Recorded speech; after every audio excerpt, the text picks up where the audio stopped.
Pension के नाम पर क्या हरियाणा सरकार ने कर्मचारियों को यूपीएस का लॉलीपॉप थमा दिया है? आखिर ओपीएस की मांग ठुकराकर सरकार ने यूपीएस से कर्मचारियों को संतुष्ट करने की कोशिश आखिर क्यों की? क्या इसका मतलब यही है कि अब कभी भी ओपीएस लागू नहीं होने वाला है? अगर ऐसा है तो फिर उन कर्मचारियों का क्या जो 1 साल तक ओपीएस बहाली की मांग को लेकर प्रदर्शन करते रहे? उन कर्मचारियों का क्या जो ये आस लगाए बैठे थे कि शायद तीसरी बार बीजेपी सरकार बनने से उन्हें ओपीएस का लाभ जरूर मिलेगा? मुख्यमंत्री नायब सिंह सैनी की अध्यक्षता में हुई कैबिनेट की बैठक में सरकारी कर्मचारियों के लिए यूपीएस की मंजूरी दे दी गई है। मुख्यमंत्री नायब सैनी ने जब कैबिनेट के फैसले बताए तो उसी दौरान उन्होंने ये भी बताया कि यूपीएस का लाभ हरियाणा के कर्मचारियों को भी दिया जाएगा, लेकिन सीएम ने ये नहीं बताया कि ओपीएस लागू क्यों नहीं हो पाएगा। तो चलिए आज की इस वीडियो में हम आपको बताते हैं कि ओपीएस लागू क्यों नहीं हो पाया और यूपीएस से कर्मचारियों को कितना फायदा और कितना नुकसान होने वाला है। साथ ही ये भी बताएंगे कि ओपीएस और यूपीएस के अलावा ये एनपीएस क्या है और क्या हरियाणा के कर्मचारी इसका भी लाभ ले सकते हैं या फिर नहीं। तो शुरुआत करते हैं सरकार के यूपीएस वाले फैसले से, जिसे कर्मचारियों के लिए एक बड़ी सौगात कहा जा रहा है। वैसे तो देश भर में यूपीएस का ऐलान पिछले साल ही हो गया था, लेकिन हरियाणा में अब जाकर सरकार ने इस पर फैसला लिया है। 26 जून को हुई कैबिनेट की मीटिंग में हरियाणा में यूपीएस लागू करने पर फैसला हुआ। मुख्यमंत्री नायब सैनी ने कैबिनेट के फैसलों की जानकारी देते हुए ये बताया कि हरियाणा में केंद्र की तर्ज पर यूपीएस को मंजूरी दे दी गई है।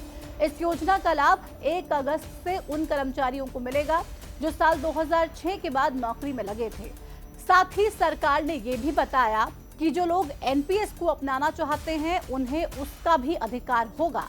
मतलब ये हुआ कि सरकारी कर्मचारी चाहे तो यूपीएस को अपना ले या फिर एनपीएस को, ये उनकी मर्जी होगी। अब ये यूपीएस और एनपीएस आखिर क्या है, पहले आप वो समझिए, उसके बाद ओपीएस के बारे में आपको समझाते हैं। साल 2022 में जब हिमाचल में कांग्रेस की सरकार ने ओपीएस यानी कि ओल्ड पेंशन स्कीम को बहाल किया तो देश भर में ओपीएस की बहाली की मांग तेजी से उठने लगी। लोकसभा चुनाव के दौरान इस मांग ने और ज्यादा तूल को पकड़ लिया। विपक्ष ने इसे मोदी सरकार के खिलाफ एक बड़े हथियार के तौर पर इस्तेमाल किया। हालांकि केंद्र की मोदी सरकार ने इस पर कोई फैसला नहीं लिया, लेकिन लोकसभा चुनाव के बाद भी देश भर में एनपीएस का विरोध चरम पर था और ओपीएस बहाली की मांग लगातार की जा रही थी। ऐसे में सरकार ओपीएस की तर्ज पर एनपीएस से बेहतर एक विकल्प कर्मचारियों के लिए लेकर जरूर आई है। इस विकल्प का नाम था यूपीएस यानी कि यूनिफाइड पेंशन स्कीम। सरकार ने इसे एनपीएस से अच्छा और ओपीएस के समांतर ही बताया। अब इस यूपीएस में ऐसा क्या है जो इसे एनपीएस से अच्छा बनाता है, वो भी जान लेते हैं। यूपीएस और एनपीएस में सबसे बड़ा अंतर यह है कि यूपीएस में सरकार रिटायर होने वाले कर्मचारियों को पेंशन की गारंटी देती है, लेकिन एनपीएस में ऐसी कोई गारंटी कर्मचारी को नहीं मिलती है। यूपीएस में कर्मचारी को उसके रिटायरमेंट के आखिरी 12 महीने की तनख्वाह का 50% हिस्सा पेंशन के तौर पर मिलता है, बशर्ते कर्मचारी की 25 साल की सर्विस जो है वो पूरी होनी चाहिए। वहीं 10 साल से ज्यादा की सर्विस पर 10,000 रुपए की निश्चित पेंशन दी जाती है। हालांकि सर्विस के दौरान कर्मचारी को यूपीएस में अपनी बेसिक सैलरी और महंगाई भत्ते का 10% अंशदान करना होता है। इसमें सरकार की तरफ से 18.5% जमा किया जाता है।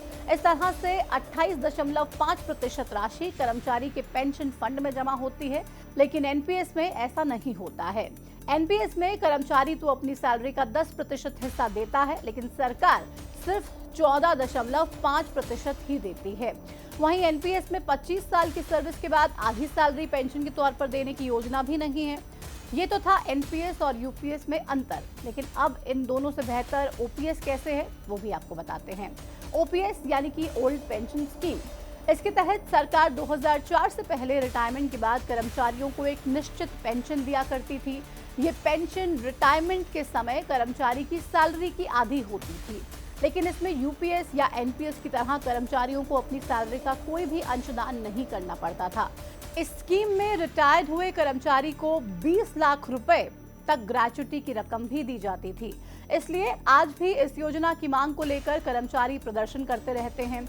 हरियाणा में भी लंबे समय से कर्मचारी इसी ओपीएस को लागू करने की मांग कर रहे हैं। साल 2022 में जब कांग्रेस ने हिमाचल में ओपीएस बहाल की तो उसके बाद से हरियाणा में इसकी मांग और भी ज्यादा तेज हो गई। विधानसभा चुनाव में कांग्रेस ने इस मांग को अपने घोषणा पत्र में भी जगह दी, जिससे बीजेपी की मुश्किलें बढ़ गई। हालांकि तब तक केंद्र सरकार यूपीएस का ऐलान कर चुकी थी, जिसे ओपीएस के समांतर ही बताया गया और इसलिए चुनाव के समय इस मुद्दे को जितनी हवा मिलनी चाहिए थी उतनी नहीं मिली। नतीजा ये हुआ कि चुनाव के बाद इस मुद्दे पर प्रदेश में ज्यादा बवाल नहीं हुआ। अब जब सब कुछ शांत है तो प्रदेश सरकार ने कर्मचारियों को यूपीएस का ऑप्शन एनपीएस के साथ दे दिया है, लेकिन कर्मचारी तो मांग ओपीएस की कर रहे थे। फिर सरकार का ये फैसला कर्मचारियों को कितना रास आएगा ये तो भविष्य में ही मालूम होगा, लेकिन अभी ये समझिए कि सरकार आखिर ओपीएस लागू क्यों नहीं कर देती है। दरअसल ओपीएस बहाल ना करने के पीछे सबसे बड़ा कारण है वित्तीय बोझ। ओपीएस के तहत सरकार को रिटायर होने वाले कर्मचारी को एक निश्चित पेंशन राशि का भुगतान करना ही होता है, चाहे उसके लिए सरकार के पास पैसा हो या फिर ना हो। इसके अलावा इस पेंशन में सरकार को ही सारा पैसा देना होता था, जो सरकार को वित्तीय घाटे की तरफ ले जाता था। वहीं ओपीएस में महंगाई भत्ते को शामिल किया जाता था, जिससे कि पेंशन की राशि लगातार बढ़ती रहती थी। इससे भी वित्तीय बोझ कई गुना बढ़ जाता था। ऐसे ही कई रीजंस हैं जिसकी वजह से सरकारों को ओपीएस लागू करने में परेशानी होती है। हरियाणा में भी सरकार के पास यही कारण है।